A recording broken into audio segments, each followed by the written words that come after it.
বাড়ির জেলা সবারই সর্দি কাজ জ্বর হয়, কিছু খাবার মন না যায়। সেলা মুই একটা বুদ্ধি করো, কি খাইলে মানে ঝাল ঝাল খাইলে মুখটা ভাল লাগবে। তো কোনো তো আর অমন কিছু বস্তু নাই যে আমার বাড়ির যে বানি খুয়ায়। তো মোর আসলে অল্প আসলে শীতল, এই শীতল দিয়ে মুই ভাবি আছো কি বানাম। তাতে মনার আব্বু কয়া আছে আজকে একটা জিনিস বানাও, প্রেসারত ভাত না বানায় হাড়িত ভাত বানায়া ভাতের মাঠটা কাড়ি নিয়ে তারপরে ভাতের মাঠ দিয়ে শীতল বানাও। তাহলে মোনার আব্বার মনটা বনি গেল, ঠিক আছে তাহলে বানাং। ফির চিন্তা করলাম ছোয়া দুইটে কি খেবে, তো মোনার আব্বাকে ছোয়াও নেই ভাল পায় শীতল শেখাতে, ছোয়াও খেবে, অল্প একটু ঝালটা কমে দিস খেবে। তারপরে এই ধোয়া একবারে শীতলগুলো বাটি টাটি নিয়ে মিক্স করে নিছং, নিয়ে তারপরে বাটি নিছং মুই, বাটি নিয়ে তারপরে এই যে দিছং এটি দিয়ে তারপরে দিলং নুন আর অল্প হলদির গুঁড়ে, যেহেতু কালারটা আসা লাগবে, অল্প বেশি দিলে ফির বেয়া লাগবে, কম দেওয়া লাগবে, যেহেতু শীতল রান্ধিম সেকা রান্ধিম। তার মানে মুই ভাতের মার দিয়ে ভাতের মারের আউটা, তার মানে শীতলের আউটা বুলি কয়, মানে এহজন এহ ধরনের কয়। তারপরে মুই এই ছটা দিলং, দেওয়ার পরে নাড়িয়ে এসং, যেহেতু মুই নাড়ি থাকার কারণটা হল মুই শীতলটা খামে নেং নাই আগত বা পোড়া দিয়ে নেং নাই, অল্প অজলা শীতল দিয়ে একবারে মুই বাটি নিছং রসুন আর মরিচ দিয়ে।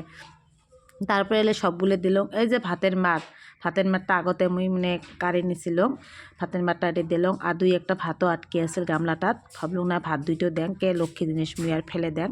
তারপরে এই যে দিছং, দেওয়ার পরে নাড়িয়ে চং ইয়ে এমনভাবে জাল দেওয়া লাগবে, বেশি আগুনও দেওয়া যাব না, ফির কম আগুনও দেওয়া যাব না, কম আগুন দিলে মেলাখান লাগবে। ওই জন্য অল্প একটু গ্যাসটা কমে দিছং, দিয়ে আস্তে আস্তে নাড়িয়ে চং, কারণ ছোটা দেওয়ার পরে যে কোনো জিনিস ফেনা উঠলে মানে আসল জিনিসটা সব পড়ে যায় আর কি। তারপরে মুই আজকে বানাইছি হাঁড়িত ভাত, আর ভাতগুলো ঝরঝরা টাইপের কি সুন্দর ভাত হয়েছে। অন্যদিন যদি হাঁড়িত ভাত বানাং ভাতের মান নিগড়াং তাহলে কি হয়, ভাতটা নষ্ট হয়। আজকে কিন্তু ভাতটা খুব সুন্দর হয়েছে।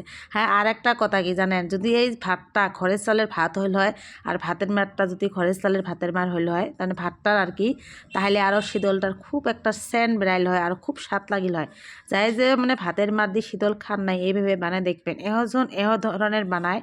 মুই জানং কাই কেমন ধরে বানায় না বানায় সেটা মুই না জানং ভাল করিও, মুই এমনভাবে বানাং যেহেতু আগত শীতলটা আগত মুই কষাই নেং, তারপরে ভাতের মারটা দিছক, আস্তে আস্তে আস্তে আস্তে জাল দিয়ে থাকিম।